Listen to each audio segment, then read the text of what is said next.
We are less than 24 hours from the start of former President Trump's Senate impeachment trial.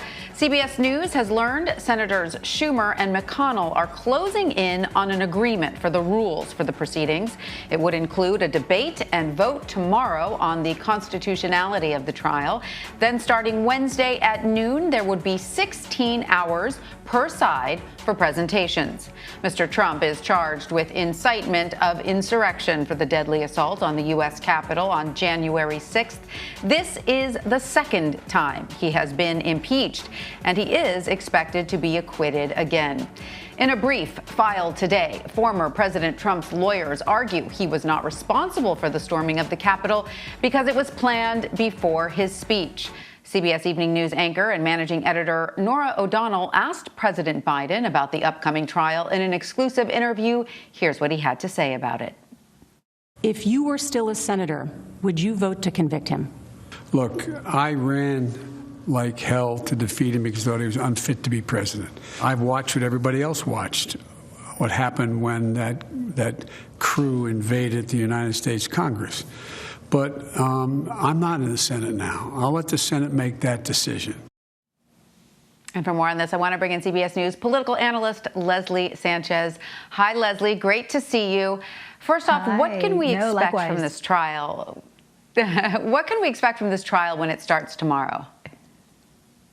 If you didn't see season 1, Tanya, then you're going to be, slightly deficient in season 2. I think for many Republicans, they believe it's going to be a lot of the same. In other words, heavy on the partisan politics, moving on each side. It's hard to believe it's been a year since the last impeachment. And part of the flaws of that engagement was that it was so highly politicized, that it didn't come out of the House in a bipartisan nature, and that it was a rush to judgment.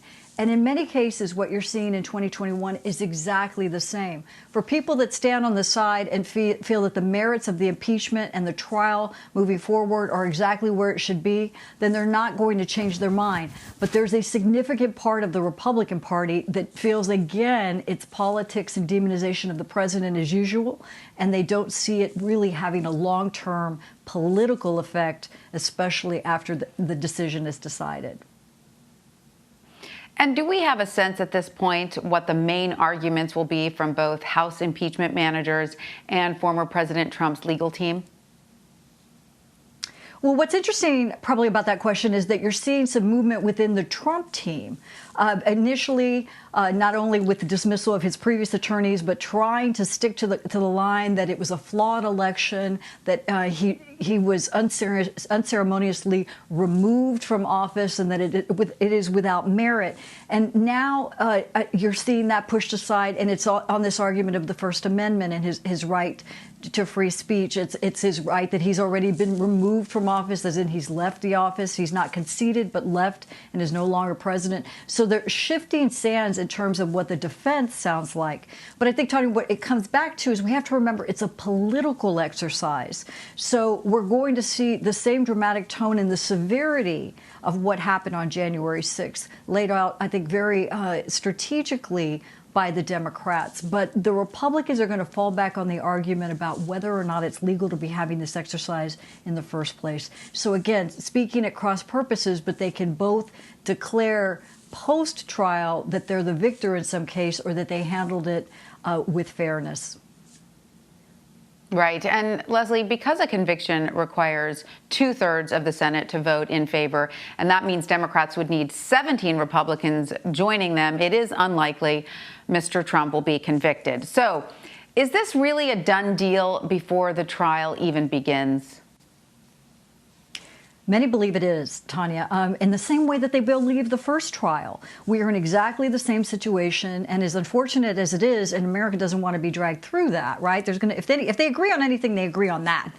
But they don't agree in the final outcome. Some want to remove Trump permanently from seeking other political office, for having kind of an influence in the Republican Party. You're hearing a lot of certain pundits and kind of echoes on the left saying they have to remove, and striking over to the Republican side saying they have to start completely over, that Trump has completely ruined the party, that this is their moment. Where the disconnect is that Trump is still extremely powerful and influential within the Republican Party. Senators that vote against the president, the former president, in an impeachment trial will see primary contenders, in some cases as early as 2 years from now. There are political ramifications to that vote. Whether you agree with that or disagree with that. That's why impeachments are so political. The former president, has such a tremendous influence. And the hard reality is that it's still the Trump Republican Party. So though he may be gone and we may be hearing the name and kind of feel like we're going through this process again, it is not ending with the end of the trial. This Trump populism will continue to work its way through the Republican Party. It's so interesting because there will definitely be ramifications for both parties. The Democrats or the Democratic base really wants Congress to stick it to the former president. Like you said, the Republican base is more sensitive about all of this. So it's certainly not the last we're going to be hearing of former President Trump, regardless of what the outcome of this impeachment trial is. Not at all. And what I'm reminded of constantly, and if you look at the data, is that the Trump leadership, kind of the Trump influence, is still on the state party level. So they're controlling the states. They feel since the Tea Party, they started this outside effort to beat the establishment Republicans, and now they finally have a rhythm to this. They may have lost the presidential, but they're gearing up to 2022. So this fight is, in many cases, the political fight. We'll be living with the consequences for at least 2 more election cycles. And Leslie, while all this is going on, Congress is, of course, working on President Biden's agenda. Do you think that this trial will prevent Congress from getting that work done on the pressing issues the president is trying to push through right now? President Biden, I think, has articulated a very strong agenda. And one thing he has done is been able to align the Democrats together to move his agenda forward. I expect that to move quite aggressively, with or without Republican support. But you are seeing signals among Republicans that they want to find ways to compromise because they understand fully that they need to be part of this process. And this is not the kind of thing where they can simply, sit on their hands and hope that it comes out with a different turnout. They want to have something to legitimately say they were part of the solution, and that train is moving. So I expect a tremendous amount of movement and, for many, success with President Biden's first 100 days. All right. Well, Leslie Sanchez, thank you so much for joining us. Great to see you. Great to see you. Thank you.